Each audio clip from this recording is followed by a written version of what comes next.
उस तर्क विज्ञान चों एक अज का जो पच्छम है ਉਹਦੀ एक जीवन शैली प्रगट हुई, ਉਹਦਾ एक समाजिक प्रबंध प्रगट होया, ਉਹਦਾ एक राजसी ढांचा प्रगट होया ਤੇ ਉਹਨਾਂ ਦੇ आर्थिक तो लैके धार्मिक तो लैके समाजिक ते राजनीतिक जो अमल है ਜਾਂ ਵਿਹਾਰ ਨੂੰ दुनिया ਦੇ ਵਿੱਚ ਉਹ प्रगट ਹੋਏ। सो ਉਹਨਾਂ ਦੀ ਰੌਸ਼ਨੀ 'ਚ ਆਪਾਂ ਦੇਖੀਏ ਕਿ ਉਹ ਜਿਹੜਾ ਤਰਕ ਵਿਗਿਆਨ ਹੈ ਉਹਨੇ ਦੁਨੀਆ ਨੂੰ किस पासे बदलिया पड़ा, क्योंकि जिहड़ी मनुख की सदीवी तांग है हमेशा जुगां जुगां तो रही है, वो की रही है कि सिर्फ जिस्म की या तन की भुख पूरी करन दी, क्योंकि तन दी भुखां तां तुहाडे कोले दौलत होवे वो बहुत पूरियां हो जांदियां। मनुख की जिहड़ी जुगां जुगां तो तांग रही है वो सदीवी खुशी की रही है कि किसी तरह जीवन दे विच सुख ते चैन ये मैनू नसीब हो जाए। ये वास्ते बड़े यतन करता बंदा, कदे दौलत वाल नूं भजदा कि शायद दौलत नाल मैनू खुशी मिल जूगी, कदे रुतबियां वाल नूं भजदा मेरे कोल ताकत आ जाए बहुत ज़्यादा तो ताकत नाल मैनू खुशी मिल जूगी, कदे अध्यात्म वाल नूं भी इस मनोरथ नाल भजदा कि मेरे को अजिहियां रिद्धियां सिद्धियां कह लो जां शक्तियां आ जान कि मैनू वो खुशी मिल जाए। हुण आपां ये देखांगे कि गुरु नानक पातशाह ने इन्हां गल्लां दा जवाब की दिता, सदीवी खुशी दा मनुख दा उहदा सोमा ते राज की दस्सिया उन्हां। सो पच्छम ने जिहड़े राज दस्से, जिहड़े गुर दस्से, जिहड़े राह दस्से वो सारे पदार्थक, इस करके उन्हों का जीवन सारा पदार्थक दिशा वाल चलिया। बहुत दौलत कमा लिया, बहुत ताकत जोड़ ली राजनीतिक ते ज्ञान के खेत्र च बहुत उन्होंने तरक्कियां कर लिया, बड़े बड़े विद्वान पैदा करते, सिद्धांत रचते, अपनी एक सरदारी दुनिया के उत्ते कायम कर ली ज्ञान के खेत्र च। पर की जो मनुखता की मूल समस्या है वो हल हो गई? व्यक्तिगत पद्धर पर भी की बंदियां नूं चैन आ गया, वो खुशी नसीब होगी कि असीं खुशी भरिया जीवन बतीत कर लीए व्यक्तिगत पद्धर पर। जे समाजिक पद्धर पर देख लीए कि समाज बुराइयां तो मुक्त हो गए, कि बंदे दे विचों वासनावां हिरस ते तृष्णा खत्म हो गई। जे तो यह कुछ हो गया फिर तो असीं मान लैंदे कि उन्होंने बहुत तरक्की की है, और तरक्की तां करके क्योंकि उन्होंने तर्क का रस्ता अख्तियार किया ते असीं अंध विश्वासां च डुबे हैं। ये हुण अखां खोल के आपां देखिए, क्योंकि हुण पच्छम किसी तो लुकिया होया नहीं। अज तो 50 साल 40 साल पहला एक बहुत बड़ा पड़दा या ओहला सी कि पता नहीं उन्होंने की कर लिया। जो सरदार प्रताप सिंह कैरों या महेंद्र सिंह रंधावा या गुरबख्श सिंह प्रीतड़ी पढ़ के आए अज तो 70 साल पहला अमरीका चो, उन्होंने जो नक्शा इत्थे आके चित्रिया वो ये सी कि वो तो सुरग है बहुत बड़ा, पंजाब नूं कैलीफोर्निया बनाउणा जिहड़ा अज तक बंदे नूं अलियार कर रहा। बड़ा जी करता कि साडा पंजाब कैलीफोर्निया बन जाए। कैलीफोर्निया की है हुण वो लोकां तो भुलिया होया। की कैलीफोर्निया दे विचों जुर्म होने बंद हो गए? कि उत्थे लोकां दे विचों तृष्णा वासना खत्म हो गई? एक दूजे नाल साड़ा वैर विरोध वो खत्म हो गए? कि वो देवते बन गए? बहुत बड़े भोगवादी कंज्यूमरिस्ट जिथे पता ही नहीं शराब की खपत कितनी है, सिगरट की कितनी है, मास की कितनी है, कोई हिरस दुनिया की अज जिहड़े असीं पंजे मनोविकारां की गल करते हैं, किहड़ा मनोविकार है जिहड़ा उत्थे बेलगाम होया नहीं फिर रहा? ते जे साडा आदर्श उही है ते असीं ये कहीए कि असीं गुरु नानक जां साडे गुरुआं वालों दर्शाए मार्ग ते चल रहे हैं, इदू दुखांत वाली गल होर कोई नहीं हो सकती। सो सही रस्ते की पछाण करनी सब तो पहला, वो मैं बार बार उस पहले सवाल वाल आऊँ कि कौन सन गुरु नानक। सो जदों उन्होंने एक महान तर्क विग्यानी कहा जाता है तो एक गुरु की असली उपमा नहीं। क्योंकि मैं जो पहली गल की है कि तर्क विज्ञान दियां कमाइयां साडे सामने पईयां, उन्होंने की करता।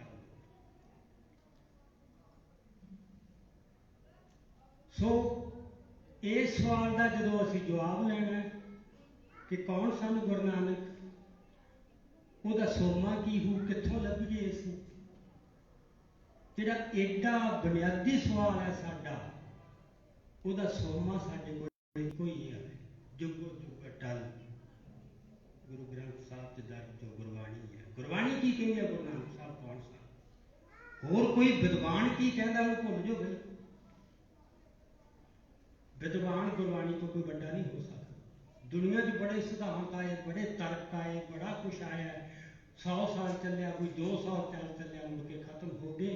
ये जदों का आया इन्हें कभी भी इररेलेवेंट जिन्हों असीं कहने या गैर प्रसंग को नहीं होया ते ना होना है। जुगो जुग अटल जुगा जदों तक कायनात रहूगी, ये दर्ज जो सच्चाइयां है वो कदे भी चैलेंज नहीं होगी, उन्होंने महत्ता उन्नी बनी रहूगी। हुण गुरबाणी कौन सन गुरु नानक, गुरबाणी दे विच दर्ज है आप नरैन कला धार जग मह परवरियो, निरंकार अकाल जोत जगमंडल करे। इस तरह डिफाइन किया, जिसका मतलब गुरु नानक साहब ने ये ठीक है कि एक मां की कुख चो जन्म लिया, बचपन भी बताया, संसारक जिवें बाकी जीव करते हैं उन्होंने गृहस्थ भी अपनाया, खेती भी की, अखीर अपनी आजू भोग के इस संसार तो चले भी गए। ये जिहड़ियां सारियां गल्लां हैं ये सानूं दिसण नूं जो मनुखी जो एक मनुख हुंदा है ये उस तरह नहीं लगती। बस आ एक टपला खांदी है नज़र जो अपेरेंट है, जो सानूं दिसदा है कि ऐ लगदा आ अपीयरेंस ते रियलिटी च एक फर्क होंदा है। ये कुंडी बहुत महत्वपूर्ण है। अपीयरेंस कुछ होर कहती होंदी है, रियलिटी कुछ होर कहती है। अपीयरेंस की है,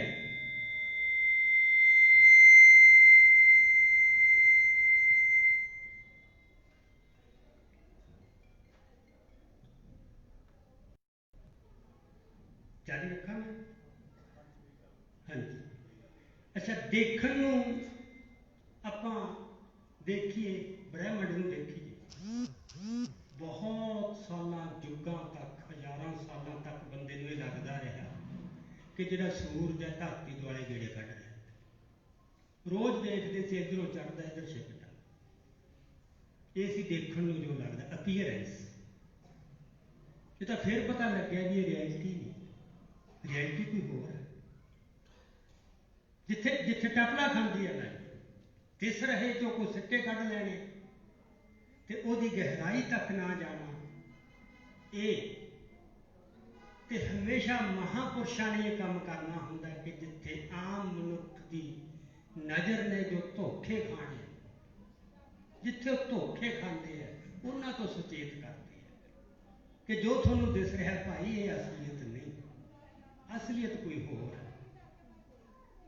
सो पहली गल जी आप कहिए कि गुरु नानक साहब ने ये ठीक है कि एक मनुख होने की मर्यादा का पालन भी किया, एक इतिहास की मर्यादा का पालन भी किया, पर वो आम मनुखी जीव की सी। आप नरैन कला धार जग मैं परवरे, निरंकार परमेश्वर ने सरगन रूप दे विच आकार रूप दे विच वो प्रगट होए, सरीरक रूप च प्रगट होए या देह एक आकार के रूप रूप में प्रगट होए, पर जो जोत सी वो अकाल जोत सी। ये बहुत वड्डी गल, ये बहुत वड्डा फर्क है जिहड़ा कई बार असीं नज़रअंदाज कर जाते हैं। जदों उन्हां दे जीवन नूं देखदे हां भी उन्हां नाल आ साखी जुड़ गई, ये हो सकती है कि नहीं हो सकती, असीं पमाना रखते हैं मनुख दा। ऐ मनुख किवें कर लूँ, ऐ मनुख किवें कर लूँ, साडे सामने पमाने हो। सो जदों असीं गुरु नानक साहब नूं मनुख दे तौर ते देखांगे तां असीं उन्हां दे जीवन नूं जदों पेश करांगे जां समझांगे, उहदे चों बहुत कुछ झाड़ देंगे, उहनूं बहुत ही शांत के, बहुत ही निर्बल जा बना के असीं उन्हां नूं पेश करांगे जो दुनिया आपदे वाकिया नूं कर रही है। तो जदों गुरु साहब नूं तुसीं उन्हां दी असली जो उन्हां दी इलाही अजमत है वो तो पासे करके उन्हां नूं बनाउणा जां दर्शाउणा शुरू करता, वो थोड़े अंदर वो प्रेरणा नहीं जगा सकू जो प्रेरणा उन्हां ने उदों अपने मरीदां दे अंदर जगाई जदों वो जिउंदे सीगे। सो जदों असीं उन्हां नूं ये समझ लांगे कि वो अकाल जोत सी, एक जोत सी जिहड़ी प्रगट होई मनुखी जामे दे विच, तां सानूं ये भी पता लग जू कि जो 10 जामे हैं वो आपस विच निखड़ियां जां टुटियां होईयां इकाइयां नहीं, कल्ले कल्ले नूं निखेड़ के नहीं देखिया जा सकदा। वो उसे जोत का निरंतर प्रकाश है। समा बदलता रहा, वो जोत नवें जामिया दे विच आउंदी रही। हुण इत्थे खड़ा हुंदा कि दुनिया के होर किसी भी धर्म पैगंबर बहुत होए, इस्लाम के भी होए, यहूदियां के भी होए है, ईसाइयां के भी होए, पर किसी भी होर धर्म के विच पैगंबर इक्को ही है। इक्को पैगंबर है, उन्हें धर्म की बुनियाद रखती, बाकी फिर वो पैरोकार ही आए। पैगंबर नहीं मुड़के, एक तो वध पैगंबर नहीं। हुण ये इतिहास की जिहड़ी गल वापर गई, असीं कई बार इहनूं छड्ड के भी चलो कोई गल, एक डूंगा रहस्य भी क्यों जे बाकी धर्मां 'च इस तरह वापरिया, इत्थे परमात्मा ने या परमेश्वर ने एक ही कला वरताई भी एक नहीं, इत्थे लगातार 10 जामिਆਂ 'च वापरूगा। क्यों? जिहदा मतलब यह है कि जो कारज इन्हां पैगंबरां दे हिस्से आया सी वो एक जामे च कर सकना संभव नहीं सी। एक जामे चो कारज नहीं सी पूरा होना। हुण आपां उस ते आवांगे, वो कारज की सी? पच्छम का जिहड़ा यत्न है समाज नूं सुधारन दा, क्योंकि गुरु नानक साहब की एक उपमा यह भी की जाती है कि बहुत वड्डे जी समाज सुधारक। हुण समाज सुधारक का दुनिया च हज़ारां की संख्या च लभ सकते हैं। किहड़ा कबीला है, किहड़ा समाज है, किहड़ा देश है जिथे समाज सुधारन दे उपराले नहीं होए? हमेशा ही महापुरुष उठते रहे। समाज सुधारक बहुत होए, पर वो कुछ कर सके हो जो गुरुआं ने करता, वो किसी को नहीं होया। तो फिर असीं उन्हां नूं उत्थों तक क्यों रिड्यूस करिए कि वो समाज सुधारक सी? हालांकि सी, उदों वड्डी चीज़ सी कुछ, ये समाज सुधारक होना बहुत छोटी चीज़ है। तर्कवादी होना बहुत ही छोटी चीज़ है, कोई वड्डी चीज़ नहीं है। क्योंकि जे वड्डी होवे तो फिर एको ही होवे दुनिया, जां बहुत थोड़े हो तो बहुत फिरदे हैं, जां उहदे कारनामे दिसन कि उन्होंने की कीता। सो समाज सुधारन दे यतन बहुत होए, मनुख नूं सुधारन दे यतन बहुत होए। सारी दुनिया का इतिहास सिक्ख्यावां ते उपदेशां नाल भरिया पिया, स्कूलों दी कंधां ते भी लिखिया पिया मनुख किहो जिहा होना चाहिए। पर दुनिया के किसी भी होर खित्ते च मनुख नूं एक अद्धे नूं नहीं, सैकड़ियां हज़ारां लखां की गिनती च मनुखां नूं बिल्कुल ही बदलता होवे, जिवें मिट्टी बदल के दोबारा कोई चीज़ घड़ी जाती है, ये कोई नहीं कर सकता। उस समय वास्ते कईयां ने, बहुत बड़े पैगंबरां ने भी, समाज सुधारकां ने भी समाज के असर पाए, बड़े कारनामे कीते, पर समाज बदलना होर गल है, मनुख नूं बदलना होर गल। पच्छम का जिहड़ा सारा जोर है वो समाज के ढांचिਆਂ ਨੂੰ बदलण ते, कि पहला जगीरू प्रबंध सी, बादशाहियां सी, हुण जमहूरीयत आ गई। ये जिमें कोई बहुत बड़ा फर्क पै जतन की है कि ढांचा बदल दो। गुरु नानक साहब की पहुँच की सी कि ढांचा कोई होवे, वो चलाना मनुखा ने है, वो मशीना ने नहीं चलाना। तो जो मनुख नहीं बदलता, मनुख उही है, ਉਹਦੇ 'ਚ ਉਹੀ ਹਵਸ है, ਉਹੀ ਤ੍ਰਿਸ਼ਨਾ जो ਬਾਦਸ਼ਾਹੀਆਂ ਵੇਲੇ ਹੁੰਦੀ ਸੀ। ਤੇ ਜੋ ਜਮਹੂਰੀਅਤ ਦਾ ਢਾਂਚਾ ਵੀ ਅਪਣਾ ਲਓ ਤਾਂ ਉਹਦੇ 'ਚ ਸਿਫਤੀ ਫਰਕ ਕੋਈ ਨਹੀਂ। ਅਸੀਂ ਕਈ ਵਾਰ ਮਿਕਦਾਰੀ ਫਰਕ ਜਿਹੜੇ ਹੈ, ਜਿਹਨੂੰ ਕੁਆਂਟੀਟੇਟਿਵ ਚੇਂਜਸ ਕਹਿੰਦੇ ਆ, ਉਹਨਾਂ ਨੂੰ ਅਸੀਂ ਕੁਆਲੀਟੇਟਿਵ ਚੇਂਜਸ ਨਾਲੋਂ ਨਿਖੇੜ ਕੇ ਨਹੀਂ ਗਏ। ਫਰਕ ਤਾਂ ਪੈਂਦੇ ਨੇ ਹਮੇਸ਼ਾ ਹੀ। ਇੱਕ ਜਗ੍ਹਾ ਤੇ ਸਮਾਜ ਬਹੁਤ ਭੈੜਾ ਹੈ, ਇੱਕ ਤੇ ਥੋੜਾ ਚੰਗਾ ਹੈ। ਇਹੋ ਜਿਹੇ ਫਰਕ ਇਹ ਸਾਰੇ ਹੈਗੇ ਨਾ ਮਿਕਦਾਰ ਦੇ ਫਰਕ, ਮਾਤਰਾ ਦੇ ਫਰਕ, ਕੁਆਂਟੀਟੇਟਿਵ। ਪਰ ਗੁਰੂ ਸਾਹਿਬ ਨੇ ਜੋ ਕੀਤਾ ਸੀ ਉਹ ਕੁਆਂਟੀਟੇਟਿਵ ਨਹੀਂ ਸੀ।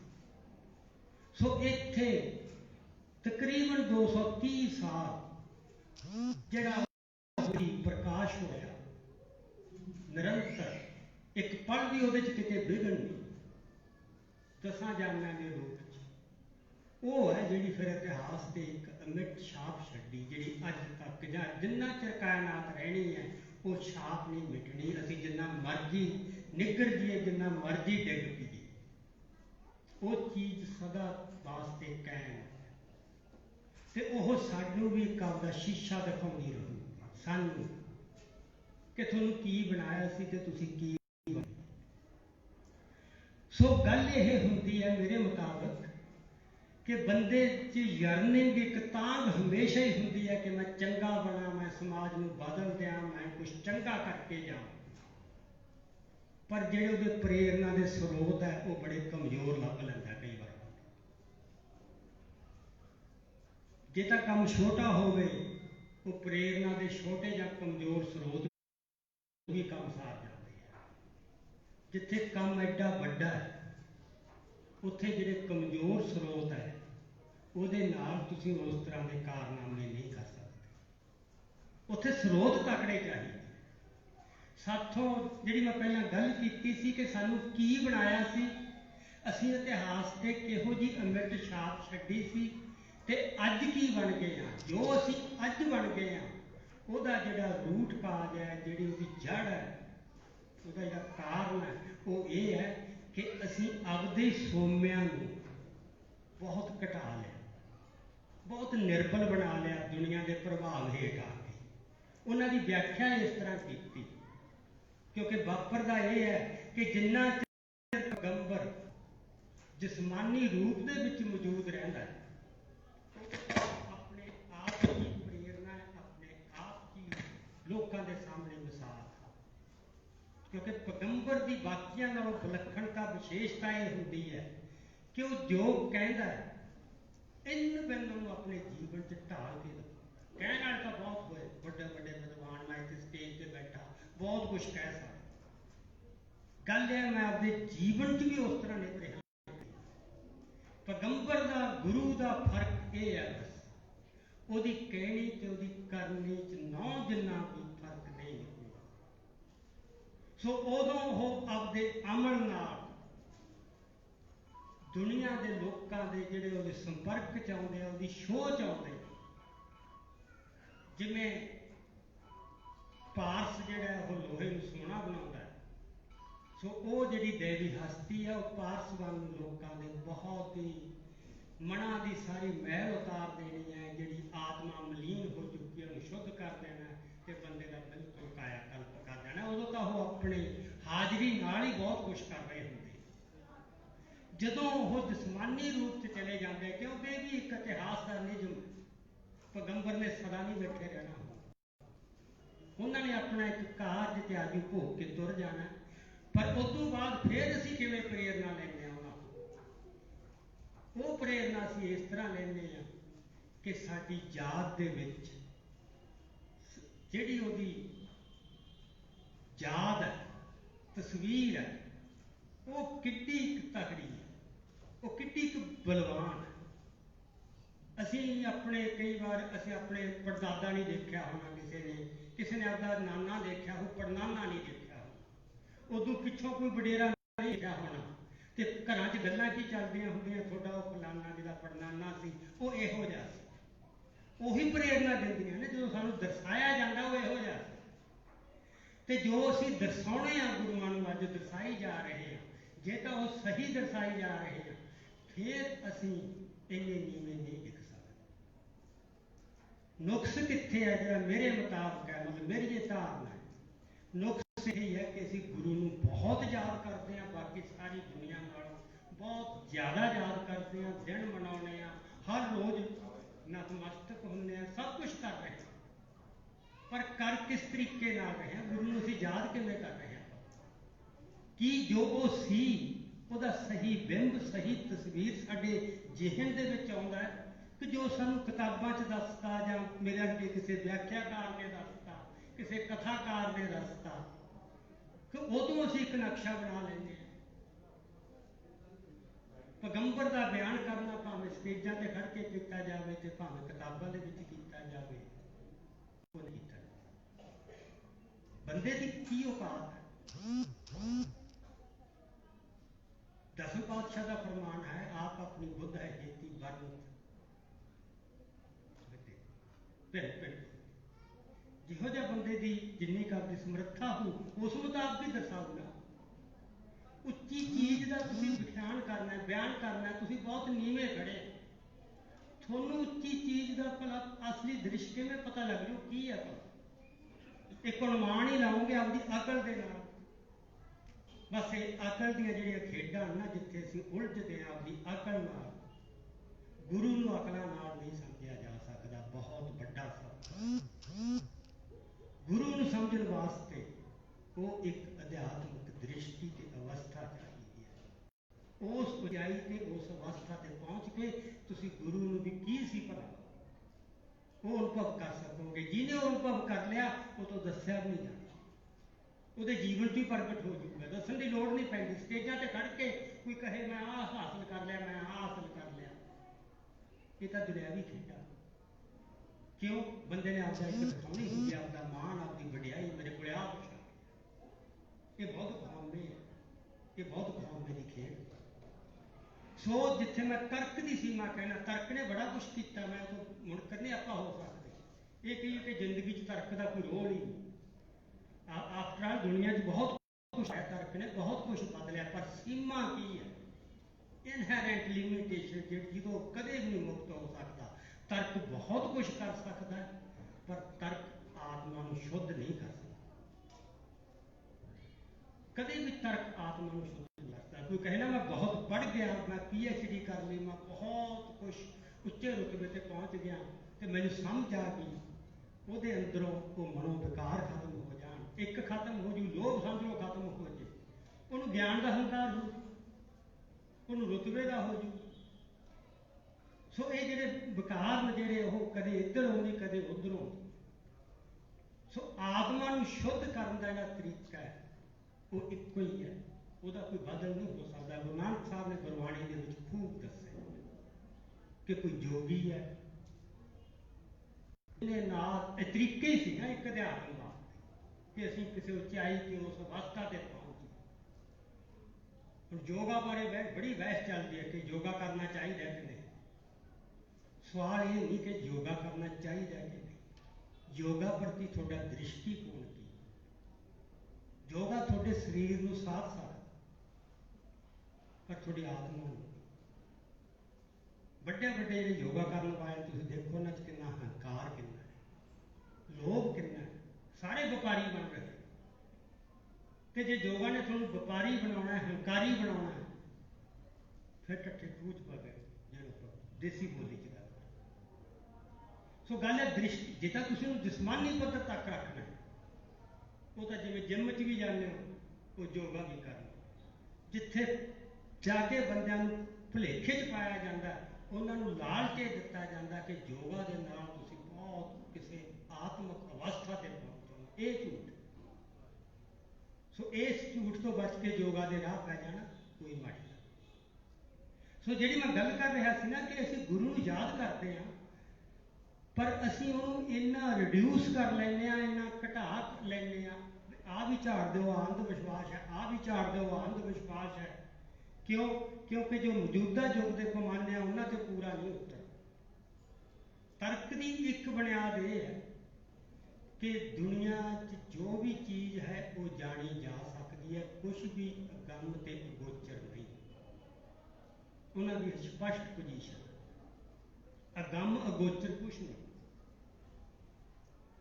अज सानू चीज़ों का पता है, कुछ का नहीं पता, वो फिर लग जू। अज तो 500 साल पहला कुछ गलों का नहीं पता सी, पुलाड़ दियां का, वो लग जू। वो कहते भी सब कुछ बुझ लिया जाए, कोई चीज़ यही जी नहीं जी मनुख सब बुझ ना सके। पर गुरु नानक साहब का एक बार नहीं बार बार जड़ा रहे कि इसका अंत कोई नहीं पा सकता। कुछ धरतियों का 100 पा लोगे, कुछ मंडलों का पा लोगे, कुछ गलैक्सियां का पा लोगे, जिहदा सिरे ही कोई नहीं, अंत ही कोई नहीं। तुसीं उहदा मतलब किवें भेद पाओगे? ये विश्वास रखना कि बहुत कुछ थोड़ी बुद्धि की सीमा तो बाहर गया, उसकी पकड़ च नहीं आ सकता। अगम अगोचर बहुत कुछ है। ये विश्वास जो तो पक्का बनता है, फिर तो थोड़ा जोड़ा एक बुद्धि का, एक ज्ञान का जो हंकार है, वो तो बंदा मुक्त हो सकता। तो जे ये हो गया कि कोई गल नहीं, अज नहीं समझ आई, 500 सालों आ गई, जिहदा मतलब तुसीं उस चीज़ को नकारता भी कोई होर वड्डी चीज़ परम शक्ति भी कोई है। सो मनुख ने सब कुछ बना लिया, तो उसकी बुद्धि को बना लिया, फिर वो एक वखरा राह बन गया। सो सानू एक रुझान चल गया, जदों दे अंग्रेज आए, अंग्रेज़ों ने नवीं विद्या लेके आए, नवीं किस्म की पढ़ाई की, उस विद्या का, उस सिविलाइजेशन का, उस सभ्यता का साडे उत्ते असर पिया।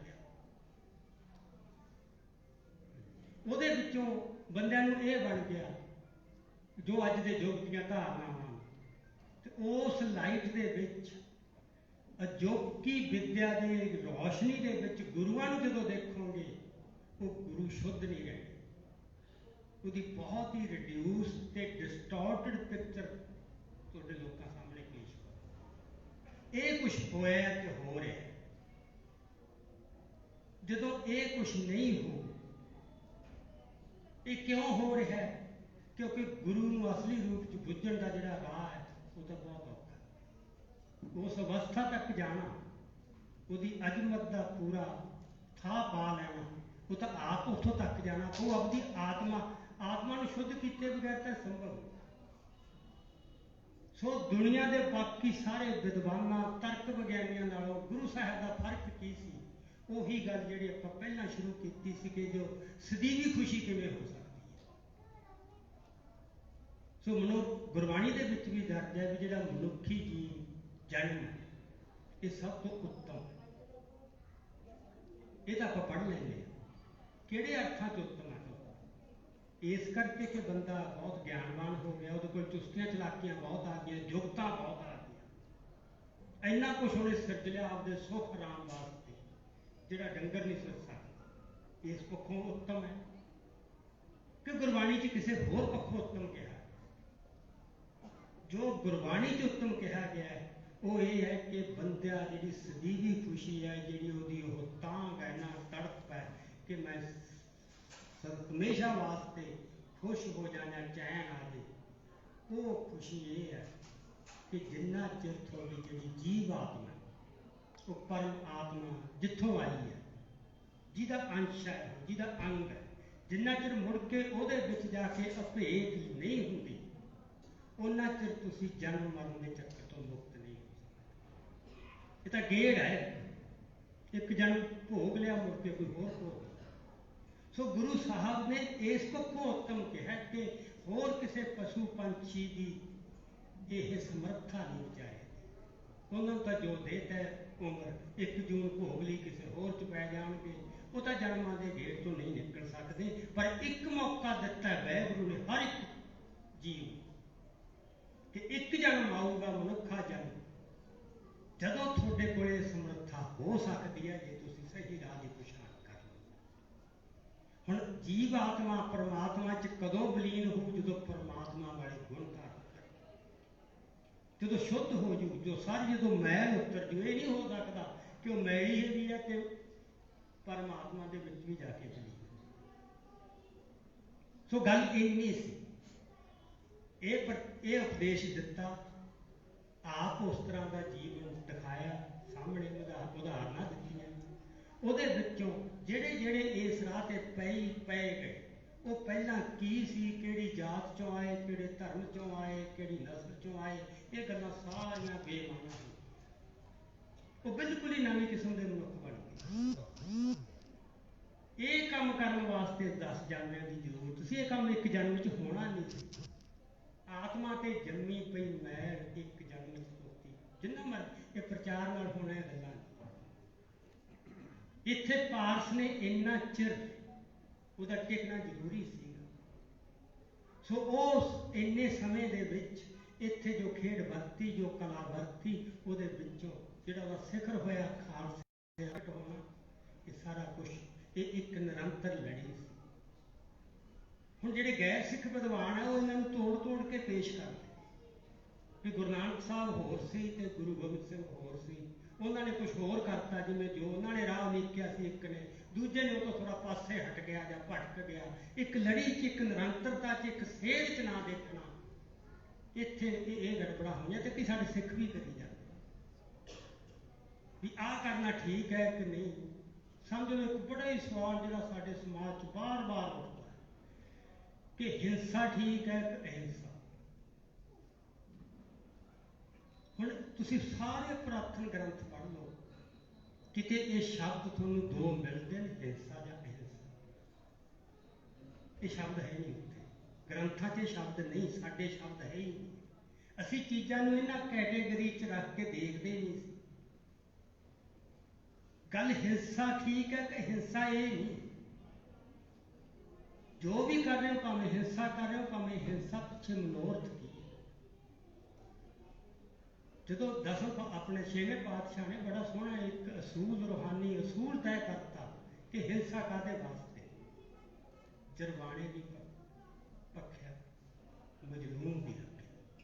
ਗੱਲ ਇਹ ਉਹ ਫਿਰ ਹਿੰਸਾ ਨਹੀਂ ਰਹਿੰਦੀ, ਕਿਉਂਕਿ ਹਿੰਸਾ ਨੂੰ ਇਹਨਾਂ ਨੇ ਮੀਨਿੰਗ ਦੇ ਕੇ, ਪੱਛਮ ਦਾ ਜਿਹੜਾ ਗਿਆਨ ਹੈ ਨਾ, ਉਹਦੀ ਇੱਕ ਬੁਨਿਆਦੀ ਖਾਸੀਅਤ ਹੈ ਕਿ ਉਹ ਚੀਜ਼ਾਂ ਨੂੰ ਦੋ ਆਪੋਜਿਟ ਬਾਈਨਰੀ 'ਚ ਪਹਿਲਾਂ ਨਿਖੇੜ ਲੈ, ਦੋ ਉਲਟ ਜੋਟੇ ਬਣਾ ਲੈ। ਆਹ ਹਿੰਸਾ ਹੈ, ਆਹ ਅਹਿੰਸਾ ਹੈ। ਇੱਕ ਨੂੰ ਪੋਜ਼ਿਟਿਵ ਵੈਲਿਊ ਦੇਤੀ, ਇੱਕ ਨੂੰ ਨੈਗੇਟਿਵ। ਆਹ ਚੰਗੀ ਹੈ, ਆਹ ਮਾੜੀ ਹੈ, ਆਹ ਪ੍ਰਵਾਨਣਯੋਗ ਹੈ, ਇਹ ਵਰਜਿਤ ਹੈ। ਉਹ ਬਣਾ ਕੇ ਖਾਨਿਆਂ 'ਚ ਵੰਡ ਦਿੰਦੇ ਆ। ਜਦੋਂ ਅਸੀਂ ਗੱਲ ਕਰਾਂਗੇ ਵੀ ਸਾਡੇ ਤਾਂ ਹਿੰਸਾ ਹੈ ਹੀ ਨਹੀਂ ਸਾਡੇ ਵਾਸਤੇ ਤਾਂ ਹੈ ਕਿ ਜੋ ਵੀ ਕਰ ਰਹੇ ਹੋ, ਕੀ ਉਹ ਜਰਵਾਣੇ ਦੀ ਪੱਖਿਆ ਤੇ ਮਜ਼ਲੂਮ ਦੀ ਰੱਖਿਆ ਕਿ ਨਹੀਂ, ਸਰਬੱਤ ਦਾ। ਸੋ ਗੱਲ ਇੱਥੇ ਹੈ। ਹਿੰਸਾ ਇਹ ਇਕੱਲੇ ਹਥਿਆਰਾਂ ਦੀ ਗੱਲ ਨਹੀਂ ਹੁੰਦੀ, ਇਹ ਵਰਬਲ ਵੀ ਹੈ। ਤੁਹਾਡੇ ਸ਼ਬਦ ਹੀ ਇੰਨੇ ਹਿੰਸਕ ਹੋ ਸਕਦੇ। ਅੱਜ ਤੁਸੀਂ ਬਿਆਨ ਪੜ੍ਹਿਆ ਹੋਣਾ, ਦੇਸ਼ ਦੇ ਰੱਖਿਆ ਮੰਤਰੀ ਰਾਜਨਾਥ ਸਿੰਘ, ਉਹ ਤਿਆਰ ਕਰ ਰਿਹਾ ਲੋਕਾਂ ਨੂੰ ਕਿ ਆਉਣ ਵਾਲੀ ਜੰਗ ਛੇਤੀ ਆ ਰਹੀ ਹੈ। ਉਹ ਜੰਗ ਜਿਹੜੀ ਹੈ ਉਹ ਧਰਤੀ ਤੇ ਵੀ ਲੜੀ ਜਾਊ, ਉਹ ਪਾਣੀਆਂ 'ਚ ਵੀ ਲੜੀ ਜਾਊ, ਉਹ ਆਕਾਸ਼ 'ਚ ਵੀ ਲੜੀ ਜਾਊ, ਤੇ ਸਭ ਤੋਂ ਅਹਿਮ ਕਹਿੰਦਾ ਉਹ ਦਿਮਾਗਾਂ ਵਿੱਚ ਵੀ ਲੜੀ ਜਾਊ। ਇੱਕ ਤਿਆਰੀਆਂ ਹੋ ਰਹੀਆਂ, ਕਾਹਦੇ ਵਾਸਤੇ? ਕਿ ਤਾਕਤਵਰ ਕੌਣ ਹੈ, ਝੰਡਾ ਕਿਹਦਾ ਝੂਲਦਾ, ਇਹ ਹਿਰਸ ਕੀ ਹੈ। ਤੁਸੀਂ ਸਾਰੀ ਦੁਨੀਆ ਨੂੰ ਇਸ ਕਰਕੇ ਦੋਜ਼ਖ 'ਚ ਪਾਈ ਜਾ ਰਹੇ ਹੋ ਕਿ ਸਾਡੀ ਝੰਡਾ ਝੁਲਣਾ ਚਾਹੀਦਾ। ਕਿੰਨਾ ਦੇਸ਼ ਦਾ ਸਰਮਾਇਆ ਕਿਹੋ ਜਿਹੇ ਹਥਿਆਰਾਂ ਤੇ ਖਰਚਿਆ ਜਾ ਰਿਹਾ, ਕਾਹਦੇ ਵਾਸਤੇ? ਕਿ ਇੱਕ ਜਿਹੜੀ ਹੈਗੀ ਹੈ ਨਾ ਵੰਸ਼ ਦਾ ਅਭਿਮਾਨ, ਅਸੀਂ ਉਹ ਹੁੰਦੇ ਹਾਂ ਜੀ, ਜਿਹੜਾ ਜਾਤ ਅਭਿਮਾਨ, ਅਸੀਂ ਸਭ ਤੋਂ ਉੱਤਮ ਹੈ, ਅਸੀਂ ਉਹ ਕਰ ਦਿਆਂਗੇ, ਅਸੀਂ ਜੇ ਕਰ ਦਿਆਂਗੇ। ਇਹ ਝੰਡੇ ਚਲਾਉਣ ਵਾਸਤੇ ਮਨੁੱਖਤਾ ਨੂੰ ਕਿਸ ਕਿਸਮ ਦੇ ਦੋਜ਼ਖ 'ਚ ਝੋਕਿਆ ਜਾ ਰਿਹਾ, ਕਿੰਨਾ ਸਰਮਾਇਆ ਉਜਾੜਿਆ ਜਾ ਰਿਹਾ, ਜਿਹੜਾ ਉਹਨੇ ਕਿਹਾ ਦਿਮਾਗਾਂ ਦੇ ਪੱਧਰ ਤੇ ਵੀ ਲੜੀ ਜਾਊ। ਇਹ ਬਹੁਤ ਮਹੱਤਵਪੂਰਨ, ਬੜਾ ਖਤਰਨਾਕ ਹੈ। ਤੁਹਾਡੇ ਦਿਮਾਗਾਂ ਦੇ ਵਿੱਚ ਵਾੜ ਦਿੱਤੀਆਂ ਜਾਣਗੀਆਂ। ਗੁਰੂ ਨਾਨਕ ਸਾਹਿਬ ਨੇ ਵੀ ਦਿਮਾਗਾਂ ਦੇ ਪੱਧਰ ਤੇ ਲੜੀ ਸੀ। ਕੀ ਬਣਾਇਆ ਸੀ ਕਿ ਇਹ ਕਾਹਦੇ ਅਭਿਮਾਨ ਹੈ, ਇਹ ਕੁਛ ਵੀ ਸਥਾਈ ਨਹੀਂ, ਤੁਹਾਡੀਆਂ ਅੱਖਾਂ ਦੇ ਸਾਹਮਣੇ ਕਿੱਡੇ ਕਿੱਡੇ ਸਾਮਰਾਜ ਗਿਰ ਗਏ ਵੀ ਅਸੀਂ ਦੁਨੀਆ ਸਿਕੰਦਰ ਕਿੱਧਰ ਗਿਆ, ਔਰੰਗਜ਼ੇਬ ਕਿੱਧਰ ਗਿਆ, ਅੰਗਰੇਜ਼ ਸਾਮਰਾਜ ਕਿੱਧਰ ਗਿਆ, ਜਿਹੜਾ ਰੂਸ ਦਾ ਸਾਮਰਾਜ ਸੀਗਾ ਉਹ ਕਿੱਧਰ ਗਿਆ। ਕਿਹੜਾ ਇੱਥੇ ਸਾਮਰਾਜ ਖੜਿਆ, ਕਿਹੜਾ ਰਾਜ ਖੜਿਆ, ਕਿਹੜਾ ਬੰਦਾ ਖੜਿਆ? ਇਹ ਸਭ ਚੱਲਣਹਾਰ। ਤੁਸੀਂ ਲੜ ਉਹਦੇ ਲੱਗੋ, ਗੱਲ ਉਸ ਨੂੰ ਹੱਥ ਪਾਓ ਜਿਹਨੇ ਸਦਾ ਅਟਲ ਹੀ ਰਹਿਣਾ, ਜਿਹਨੇ ਗਿਰਨਾ ਹੀ ਨਹੀਂ ਕਿਤੇ। ਤੇ ਇਹੋ ਜਿਹੀ ਚੀਜ਼ਾਂ ਨੂੰ ਤੁਸੀਂ ਫੜਾਏ। ਇਹ ਹੈ ਜੋ ਸੰਸਾਰ 'ਚ ਵਾਪਰ ਰਿਹਾ। ਜਿੱਥੋਂ ਮੈਂ ਗੱਲ ਕੀਤੀ ਸੀ ਕਿ ਗੁਰੂ ਨਾਨਕ ਸਾਹਿਬ ਜਦੋਂ ਆਏ ਤਾਂ ਉਹਨਾਂ ਨੇ ਜਿੰਨੀ ਗੁਰਬਾਣੀ ਹੈ ਉਸ ਮੌਕੇ ਜੋ ਚੱਲ ਰਹੇ ਵਰਤਾਰੇ ਆ, ਹਮੇਸ਼ਾ ਦ੍ਰਿਸ਼ਟਾਂਤ ਉੱਥੋਂ ਲਏ ਕਿ ਕੀ ਚੱਲ ਰਿਹਾ, ਧਰਮ ਖੇਤਰ 'ਚ ਕੀ ਚੱਲ ਰਿਹਾ, ਰਾਜਸੀ ਖੇਤਰ 'ਚ ਕੀ, ਰਾਜੇਸ਼ੀ ਮੁਕੱਦਮ ਉੱਤੇ ਕਾਜੀ ਹੋਏ ਰਿਸ਼ਵਤ, ਇਹ ਸਾਰਾ ਕੁਛ ਬਸ ਇੱਕ ਇੱਕ ਚੀਜ਼ ਦਾ ਉਹਨਾਂ ਨੇ ਦੱਸਿਆ ਹੋਇਆ। ਸੋ ਜਦੋਂ ਧਰਮ ਦਾ ਹੈ ਮਤਲਬ ਵੀ ਉਹ ਜਦੋਂ ਆਪਦੇ ਅਸਲੀ ਤੱਤ ਨਾਲ ਟੁੱਟ ਜਾਂਦਾ ਹੈ ਤਾਂ ਉਦੋਂ ਇੱਕ ਕਰਮ ਕਾਂਡ ਦਾ ਤੱਤ ਉਹਦਾ ਨਿਗਾਰ ਹੋ ਜਾਂਦਾ। ਇਹ ਉਹਨਾਂ ਧਰਮ ਦੇ ਮਾਮਲੇ 'ਚ। ਸੋ ਕਰਮ ਕਾਂਡ ਨੂੰ ਇਸ ਤਰ੍ਹਾਂ ਨਿਖੇੜ ਦੇਣਾ ਕਿ ਕੁਛ ਰਸਮਾਂ ਤੱਕ ਨਿਖੇੜ ਦੇਣਾ, ਇਹ ਇੰਨੀ ਗੱਲ ਨਹੀਂ। ਬੰਦਾ ਤਰਕਸ਼ੀਲ ਹੋ ਕੇ ਵੀ ਬਹੁਤ ਵੱਡਾ ਖਤਰਨਾਕ ਕਿਸਮ ਦਾ ਕਰਮ ਕਾਂਡੀ ਹੋ ਸਕਦਾ। ਜਦੋਂ ਤੁਸੀਂ ਗੁਰੂ ਸਾਹਿਬ ਦੀ ਜੋ ਇਲਾਹੀ ਅਜ਼ਮਤ ਹੈ, ਜਿਹੜੀ ਉਹਦੀ ਦੇਵੀ ਸ਼ਾਨ ਹੈ, ਜਦੋਂ ਤੁਸੀਂ ਉਹ ਤੋਂ ਮੁਨਕਰ ਹੋਣ ਲੱਗ ਪਏ ਤੇ ਉਹਨੂੰ ਇੱਕ ਮਨੁੱਖ ਦੀ ਪੱਧਰ ਤੇ ਦੇਖਣ ਲੱਗ ਗਏ, ਉਹਨੂੰ ਇੱਕ ਗਿਆਨ ਦਾ ਸੋਮਾ ਕਹਿਣ ਲੱਗ ਗਏ। ਗਿਆਨ ਦੇ ਸੋਮੇ ਹਜ਼ਾਰਾਂ ਪਏ ਆ ਦੁਨੀਆ 'ਚ, ਕਿਸੇ ਗਿਆਨਵਾਨ ਨੇ ਆਪਦਾ ਸਰਵੰਸ ਨਹੀਂ ਮਾਰਿਆ। ਛੋਟੇ ਬੱਚੇ ਨੀਹਾਂ 'ਚ ਨਹੀਂ ਚਲੇ ਗਏ। ਉਹ ਇਤਿਹਾਸ ਜਿਹੜਾ ਪੰਜਾਬ ਦੀ ਧਰਤੀ ਤੇ ਰਚਿਆ ਗਿਆ ਹੈ, ਉਹ ਦੁਨੀਆ ਦੇ ਕਿਸੇ ਕੋਨੇ 'ਚ ਇਹ ਗਿਆਨ ਕਰਕੇ ਨਹੀਂ, ਇਹ ਇਲਾਹੀ ਅਕਾਲ ਪੁਰਖ ਆਪ ਖੇਡ ਵਰਤਾ ਰਿਹਾ। ਇਹ ਵਿਸ਼ਵਾਸ ਜਦੋਂ ਸਿੱਖ ਦਾ ਟੁੱਟ ਜੂ ਨਾ, ਉਹਦੇ ਫਿਰ ਹਉਮੈ ਆ, ਮੈਂ ਕਰ ਦੂੰ, ਮੇਰੀ ਜਥੇਬੰਦੀ, ਮੇਰੀ ਵਿਚਾਰਧਾਰਾ, ਮੇਰਾ ਗਿਆਨ, ਜਿੱਥੋਂ ਸਾਰੇ ਬਖੇੜੇ ਇੱਕ ਦੂਜੇ ਦੇ ਖਿਲਾਫ ਕੀ ਕੁਛ ਬਣ ਰਿਹਾ। ਸੋ ਮੈਂ ਹੁਣ ਮੇਰਾ ਖਿਆਲ ਸਮਾਂ ਤਕਰੀਬਨ ਹੋ ਗਿਆ। ਗੱਲਾਂ ਤਾਂ ਆਪਾਂ ਜਿੰਨੇ ਮਰਜ਼ੀ ਕਰੀ ਚੱਲੀਏ, ਪਤਾ ਨਹੀਂ ਤੁਹਾਨੂੰ ਕਿਸ ਕਿਸਮ ਦੀਆਂ ਠੀਕ ਲੱਗੀਆਂ ਜਾਂ ਗਲਤ। ਚਲੋ ਮੈਂ ਆਪਣੀ ਜਿੰਨੀ ਮੇਰੀ ਬੁੱਧੀ ਸੀ, ਸੀਮਾ ਸੀਗੀ, ਮੈਂ ਉਸ ਤਰ੍ਹਾਂ ਇਹ ਗੱਲਾਂ ਦਰਸਾਉਣ ਦੀ ਕੋਸ਼ਿਸ਼ ਕੀਤੀ ਹੈ। ਬਸ ਇਹ ਜੋ ਤੱਤ ਨਿਚੋੜ ਹੈ ਉਹ ਇਹੀ ਹੈ ਕਿ ਜਦੋਂ ਗੁਰੂ ਸਾਹਿਬ ਨੂੰ ਅਸੀਂ ਯਾਦ ਕਰਦੇ ਹਾਂ ਤਾਂ ਅਸੀਂ ਉਹਨਾਂ ਨੂੰ ਇੱਕ ਮਨੁੱਖ ਜਾਂ ਮਹਾ ਵਿਦਵਾਨ ਜਾਂ ਤਰਕਵਾਦੀ ਦੇ ਤੌਰ ਤੇ ਜਾਂ ਸਮਾਜ ਸੁਧਾਰਕ ਦੇ ਤੌਰ ਤੇ ਦੇਸ਼ ਭਗਤ ਦੇ ਤੌਰ ਤੇ, ਮਤਲਬ ਇਹ ਸਾਡੇ ਲੋਕਾਂ 'ਚ ਏਕਤਾ ਆ ਗਿਆ ਕਿ ਜੇ ਅਸੀਂ ਗੁਰੂਆਂ ਨੂੰ ਦੇਸ਼ ਭਗਤ ਕਹਿੰਦਾ, ਜਿਵੇਂ ਬਹੁਤ ਕੋਈ ਵੱਡੀ ਜਗ੍ਹਾ ਦੇਤੀ ਉਹਨਾਂ ਨੂੰ, ਦੇਸ਼ ਭਗਤ ਦੁਨੀਆ 'ਚ ਲੱਖਾਂ ਮਿਲਿਆ ਹੋਵੇ, ਫਿਰ ਗੁਰੂ ਦੀ ਮਹਿਮਾ ਕੀ ਹੋਈ? ਗੁਰੂ ਵਿਲੱਖਣ ਕਿਵੇਂ ਹੋ ਗਿਆ? ਗੁਰੂ ਹੈ, ਉਹਦੇ ਵਰਗਾ ਕੋਈ ਵੀ ਨਹੀਂ। ਤੇ ਜੇ ਉਹ ਦੇਸ਼ ਭਗਤ ਹੈ, ਦੇਸ਼ ਭਗਤ ਹੈ ਜਗ੍ਹਾ ਜਗ੍ਹਾ ਫਿਰਦੇ, ਜੋ ਤਰਕਵਾਦੀ ਹੈ ਜਗ੍ਹਾ ਜਗ੍ਹਾ ਫਿਰਦੇ, ਤੇ ਜੋ ਸਮਾਜ ਸੁਧਾਰਕ ਹੈ ਉਹ ਤਾਂ ਗਿਣਤੀ ਕੋਈ ਨਹੀਂ। ਸੋ ਗੁਰੂ ਨੂੰ ਇਸ ਤਰ੍ਹਾਂ ਦਰਸਾਓ ਵੀ ਬਸ ਗੁਰੂ ਉਹਦੇ ਵਰਗਾ ਹੋਰ ਕੋਈ ਹੈ ਹੀ ਨਹੀਂ। ਉਹ ਇਸ ਕਰਕੇ ਹੈ ਕਿ ਉਹ ਜੋਤ ਸੀ, ਨਿਰੰਕਾਰ ਸਰਗਣ ਰੂਪ ਦੇ ਵਿੱਚ ਪ੍ਰਗਟ ਹੋਈ, 10 ਜਾਮਿਆਂ ਦੇ ਵਿੱਚ ਉਹ ਜੋਤ ਚੱਲੀ। ਉਹਨਾਂ ਨੇ ਕਾਰਨਾਮੇ ਕੀਤੇ। ਤੇ ਜਦੋਂ ਸਿੱਖ ਦੇ ਅੰਦਰ ਉਹ ਜਾਗਦਾ ਹੈ, ਉਹ ਸਮਾਜਿਕ ਜੀਵਨ ਤੇ ਨਿੱਜੀ ਜੀਵਨ 'ਚ ਜਿੰਨਾ ਮਰਜ਼ੀ ਨਿਕਲ ਜੇ, ਕਦੇ ਨਾ ਕਦੇ ਉਹ ਚਿੰਗ ਫੇਰ ਮੰਗਦੀ ਹੈ ਕਿਤੇ, ਜਦੋਂ ਗੁਰੂ ਨੂੰ ਉਹਨਾਂ ਸ਼ੁੱਧ ਦ੍ਰਿਸ਼ਟੀ ਰਾਹੀਂ ਦੇਖਣਾ ਸ਼ੁਰੂ ਕਰ ਦਿੰਦਾ, ਉਦੋਂ ਫਿਰ ਇੱਕ ਕਲਾ ਵਾਪਰਦੀ ਹੈ। ਸੋ ਮੈਂ ਗੱਲ ਸਮਾਪਤ ਕਰਨ ਤੋਂ ਪਹਿਲਾਂ ਜੋ ਅੱਜ ਦੇ ਹਾਲਾਤ ਨੂੰ ਮੈਂ ਉਹਦਾ ਹੀ ਦ੍ਰਿਸ਼ਟਾਂਤ ਦਿੰਦਾ। ਅੱਜ ਤੋਂ 3 ਮਹੀਨੇ ਪਹਿਲਾਂ ਇਹ ਪ੍ਰਭਾਵ ਬਣਿਆ ਹੋਇਆ ਸੀ ਕਿ ਪੰਜਾਬ ਨਸ਼ਿਆਂ ਦੇ ਗਾਲ ਤੋਂ ਨਿਕਲ ਗਿਆ। ਪੰਜਾਬ ਦਾ ਇੱਥੇ ਹੁਣ ਕੁਛ ਨਹੀਂ ਹੋ ਸਕਦਾ, ਇੱਥੇ ਕੋਈ ਕੁਰਬਾਨੀ ਨਹੀਂ ਕਰ ਸਕਦਾ, ਕੋਈ ਚੰਗਾ ਕੰਮ ਨਹੀਂ ਕਰ ਸਕਦਾ। ਬੰਦੇ ਗਰਜਾਂ ਤੱਕ, ਨਿੱਜ ਤੱਕ ਸੁੰਗੜ ਗਏ ਕਿ ਪੰਜਾਬ ਦਾ ਗਿਆ ਬਸ। ਅੱਜ ਤੋਂ 3 ਮਹੀਨੇ ਪਹਿਲਾਂ ਦੇਖੋ ਕੀ ਕਲਾ ਵਰਤੀ ਹੈ ਉਹ ਪੰਜਾਬ, ਕਿਵੇਂ ਰੋਕਾਂ ਤੋੜੀਆਂ। ਉਹੀ ਜਿਹਨਾਂ ਨੂੰ ਅਸੀਂ ਨਸ਼ੇੜੀ ਕਹਿੰਦੇ ਸੀ। ਗੱਲ ਕੀ ਹੋਈ? ਉਹ ਇਹ ਕਲਾ ਵਾਪਰੀ ਕਿਤੇ ਨਾ ਕਿਤੇ। ਉਹ ਜੋ ਸਾਡੇ ਮਨਾਂ 'ਚ, ਸਾਡੇ ਅਵਚੇਤਨ 'ਚ ਜਿਹੜੀਆਂ ਡੂੰਘੀਆਂ ਜੜ੍ਹਾਂ ਗੁਰੂ ਸਾਹਿਬ ਲਾ ਗਏ, ਉਹ ਭਾਵੇਂ ਕਿਤੇ 500 ਸਾਲ ਬਾਅਦ ਜਗੇ, ਭਾਵੇਂ 50 ਸਾਲ ਬਾਅਦ, ਜਦੋਂ ਉਹ ਜਗੂ ਤਾਂ ਉਹ ਦੁਨੀਆ ਨੂੰ ਪਤਾ ਲੱਗੂ। ਅੱਜ ਸਾਰਾ ਸੰਸਾਰ ਦੀਆਂ ਨਜ਼ਰਾਂ ਦਿੱਲੀ ਬੈਠੇ ਕਿਸਾਨਾਂ, कि की भाना वापर है। मोदी जिन्हों कदे कोई ओए तक नहीं सी कह सकता, एडी ताकत जिन्हें इन्नी दहशत पैदा करती, वर्गां नूं इन्ना डराता है एकदम जिवें एवं दे खिलाफ कोई बोल ही नहीं सकता।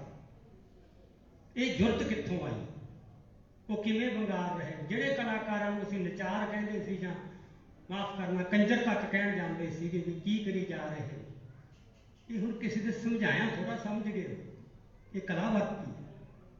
असीं लख प्रचार करी जाते, तुसीं इस तरह ना करो, इस तरह ना करो। सो ये विश्वास रखो कि जदों तुसीं तुहाडी सुरत उत्थे जाके जुड़ू तो अकाल पुरख आप रखा है। अकाल पुरख की रचना है, तुसीं कोई उस तरह दे नहीं दूजे दूजे भाईचारिਆਂ वर्गे नहीं। जदों उहदे प्रति सच्चे रहांगे वो सानूं उत्थों शक्ति मिलूगी, उत्थों उस तरह का साडा जीवन का जिहड़ा हैगा मार्ग, उत्थों दर्शन सानूं रोशनी मिलूगी। जदों वो मिलूगी, इत्थे गिनतियां का तक कदे रौला रहा ही नहीं। गिनती मैटर ही नहीं करती कि तुसीं किन्ने हो। भीड़ां नहीं कुछ करदियां हुंदियां, भीड़ां मैल्ट हो जांदियां दिनां च। सारी दुनिया का तजर्बा इस तरह का पिया। सो यह जिहड़ा जो 3 महीने पहले इन्नी नैगेटिविटी, सारा प्रवचन जिहड़ा सारा वृतांत रचिया जा रहा सी, सिख तो निगर गया जी, सिख तो हो गया, सिख तो हो गया, ये बड़ा कुछ है। सिख उदों निगरदा जदों वो संघर्ष तो पासे होंदा। संघर्ष है जिहड़ा वो फिर मुड़ के शुद्ध करता है। सिख वास्ते बहुत जरूरी है शुद्ध रहने वास्ते, तो संघर्ष किते ना किते जाके उहदे शहादत आउणगीਆਂ। तो सिख ने शहादत तो डरना नहीं, शहादत ने सिख को उहदे करदार नूं, उहदी अकल नूं, उहदे ज्ञान नूं भी प्रचंड करना। सो पंजाब ने आउण वाला जिहड़ा समय, बस मैं आखिरी ये गल कहण लग्या, एक हिसाब नाल ये है कि कई बार चीज़ां नूं बड़ी सरसरी पद्धर ते लिया जाता, कुछ भी सरसरी नहीं हो रहा, बहुत बड़ा इतिहास पलटा ले रहा है जिहड़ा किसी की भी कल्पना च नहीं सी। पता नहीं आने वाला की हो जाना, क्योंकि एक पासे जिहड़ा हंकार है ताकत का वो सिरे ते पहुंचया पिया कि मैं किसी को बिल्कुल ही कंगन नहीं दिया। एक पासे गुरु साहब ने जो जज्बा भरता कि असीं किसी की गुलामी नहीं करो। हुण ये टक्कर आ पई है, इस टक्कर का नतीजा की निकलदा है ये वैगुरू जानदा है। पर एक भरोसा रखो तो आने वाले दिनों की एक एक खबर, एक एक घटना डूंगी नीज नाल देखियो, गुरु वालों दित्ती दृष्टि की रोशनी च रख के देखियो, दुनियावी ज्ञान की नहीं। हो सकता इत्थे बड़ा कुछ दोबारा फिर जा पड़े। ये जिहड़े नशे असीं छडाउण नूं फिरदे सी ना, नशा छडाऊ केंद्र खोल खोल के, ये नशे इस तरह नहीं होंदे।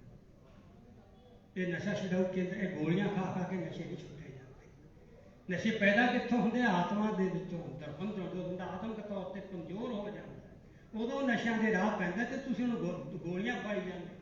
उन्होंने आत्मक खुराक दो कोई। ये पच्छम का तरीका है कि बंदिਆਂ ਨੂੰ सारा जीवन यह जहा बना दो, बीमार होना है तो हस्पताल खोली चलो। सो पच्छम की हर चीज़ को हुण पड़चोल की दृष्टि नाल देखो, आपदे राह जो गुरुआं ने सानू साडे वास्ते उलीके उन्होंने पछाण करिए तो मुड़ के अज दे इस समय दे विच सिखां वास्ते इतिहास कल्ले इत्थों, कल्ले पंजाब वास्ते नहीं, कल्ले हिंदुस्तान वास्ते नहीं, कल्ले दक्षिणी एशिया वास्ते नहीं। अज थोड़ा गल बदमी लग सकती है, दुनिया भर के जिन्हें रोशन दिमाग बनते हैं उन्होंने सुरत इत्थे लगी हुई है कि जिहड़ा यह बहन वध रहा सीगा एक मनुखता के विरुद्ध, उन्होंने कितों ठल पऊक नहीं। एक थां तो पऊ तो दूजे थावां ते भी जिहड़े लोकां नूं एक उन्हां नूं हौसला हो उन्हां दे विच, ते हो सकदा इतिहास कोई वड्डा करवट की दे। सो इन्नियां क विचारां प्रवान करनियां, कोई गल गलत कही गई होवे माफ़ करना। मनुख हमेशा भुलनहार है। मैं अपना जो गल्लां कीतियां अपनी बुद्धि मुताबिक कीतियां, हो सकता है किसी को ना ठीक लगने, कोई जरूरी नहीं हो। मैं कोई दावा भी नहीं करता कि मेरे को बोलिया सच लफ्ज हर एक सही है। उन्होंने देखो, पड़चोलो, सोचो, पर सोचो या देखो इको ही राशि दुनियावी ज्ञान की उत्थे बड़ी सोहनी सार्थक बहस हो सकती है। एक दूजे को आप बड़ा कुछ सिखा सकते हैं, एक दूजे प्रति बड़ी सत्कार से प्यार की भावना पैदा हो सकती है, कुड़तना दूर हो सकती हैं, दुश्मनियां खत्म हो सकती हैं, वड्डां खत्म हो सकती हैं, सब कुछ हो सकता है जो सोमे की ठीक पछाण कर सोमे नाल टुटे तो साडी ये हालत ਸੋ ਇਹਨੀਆਂ ਵਿਚਾਰਾਂ ਪ੍ਰਵਾਨ ਕਰਿਓ। ਵਾਹਿਗੁਰੂ ਜੀ ਕਾ ਖਾਲਸਾ, ਵਾਹਿਗੁਰੂ ਜੀ ਕੀ ਫਤਿਹ।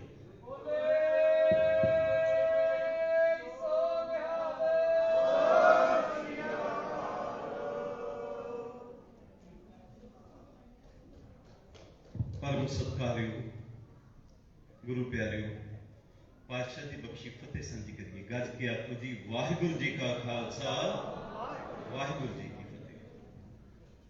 मैं बेनती करा कि गुरु तो मिली हुई सोझी वो हर एक मनुख नूं जो है एक सुपर सोल बनाउण दा, उहदे बराबर दी लै जाउण दा दियां संभावना रखदी है। एक अवेकन सोल, एक जागे हुए मनुख, कौम दे उगे विद्वान सत्कारयोग प्रोफैसर अजमेर सिंह जी, तिन्हां पासों आप जी ने विचार सरवण कीते। यह कहना कि मैं लिखण दा मेरा सुभाव है, बोलण दा नहीं, पर मैं तो ये कहना कि इन्हां दे बोलां दे विच जितनी ताकत है, वो ताकत का पिछोकड़ की है? गहराई, गंभीरता किसी गल की। पर जिहड़ा एक इन्हां दा निमरता का सुभाव, ह्यूमिलिटी की गल जिहड़ी है, गुरु ने जिथे सोझी बख्शी है, हमेशा हमेशा समाज नूं चेतन करन दे राह ते चलदे ने। और मैं कह सकदा कि लिमिटेड लोग होणगे इस पद्धर की सोच रखण वाले, गुरु की गल नूं समझ के उसका एक बैलेंस जिहड़ा कोई ओपीनियन देण दी गल, एक बैलेंस जिहड़ी कोई है वो कह सकण दी गल, वो अजिहे सज्जनां पासों हो सकती है। धन्नवाद। मैं एक बेनती करा कि असी इस प्रबंध दे विच कदे कोई बहुते सत्कारां दी, सरोपियां दी, शौलां दी, मोमेंटोस दी एक पिरत पाई हुई नहीं। एक करीब जे कह लीए जदों तो इस संस्था होंद विच है, गुरुद्वारा साहब होंद विच है, असी इस तरीके की जिहड़ी है वो पिरत नहीं इत्थे रखी।